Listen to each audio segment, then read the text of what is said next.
Bienvenue à votre chaîne préférée Akhbar El Bled. Comme vous le savez, les conditions de voyager au Canada ont changé à partir du 7 septembre. Que faut-il donc faire pour voyager au Canada à partir de cette date? Le Canada a annoncé en juillet 2021 une réouverture de ses frontières le 7 septembre pour les voyageurs vaccinés.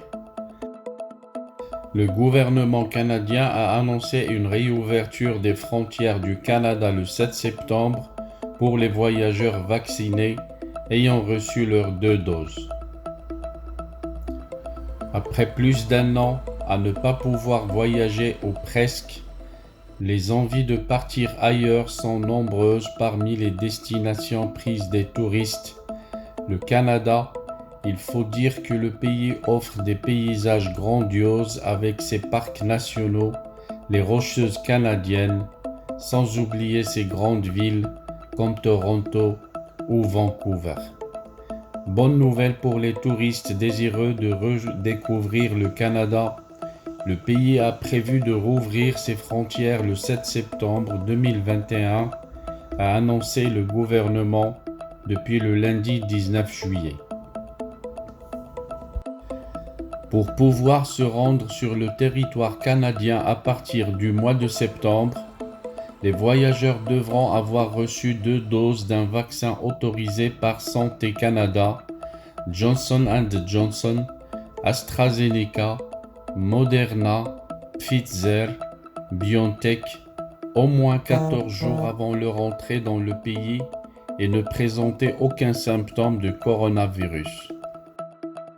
Attention, même si vous avez contracté le Covid-19, une seule dose de vaccin ne suffit pas, hormis avec le Johnson & Johnson qui est monodose.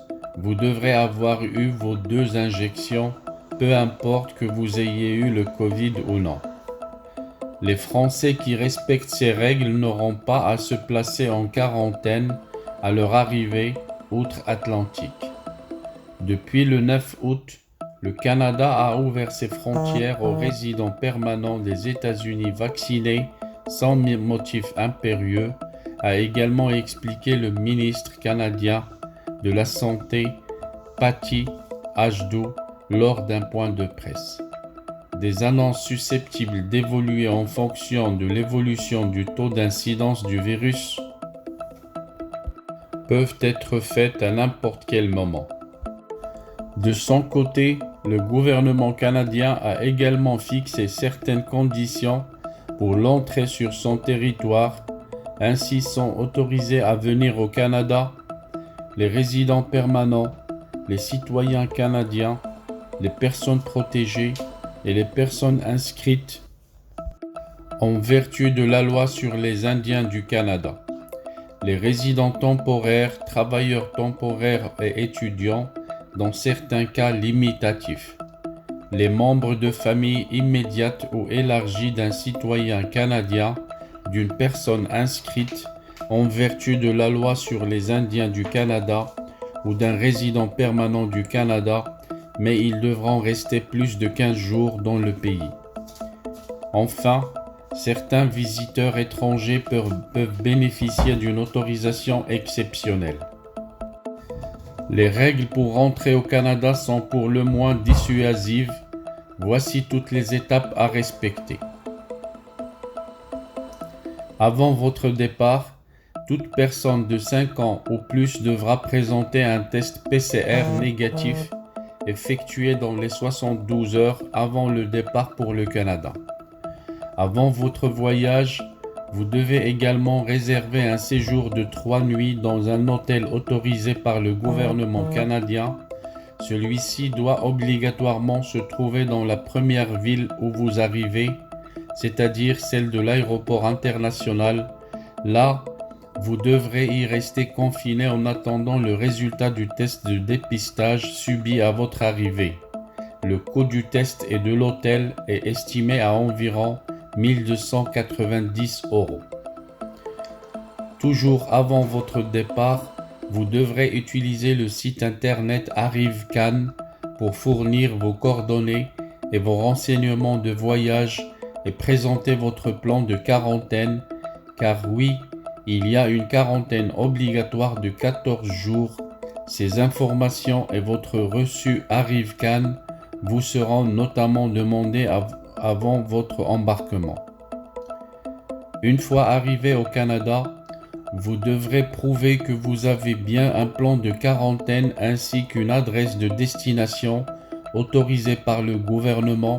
Si ce n'est pas le cas, le Canada peut vous refuser l'entrée sur son territoire. Vous devrez ensuite passer un deuxième test de dépistage et vous attendrez les résultats dans votre hôtel autorisé par le gouvernement canadien. Si le résultat de ce test est négatif, vous pouvez poursuivre votre quarantaine où vous le souhaitez. En revanche, si votre test est positif, vous devrez poursuivre votre quarantaine dans un centre de la santé publique. Et enfin, il faudra vous faire tester une troisième fois vers la fin de votre quarantaine de 14 jours.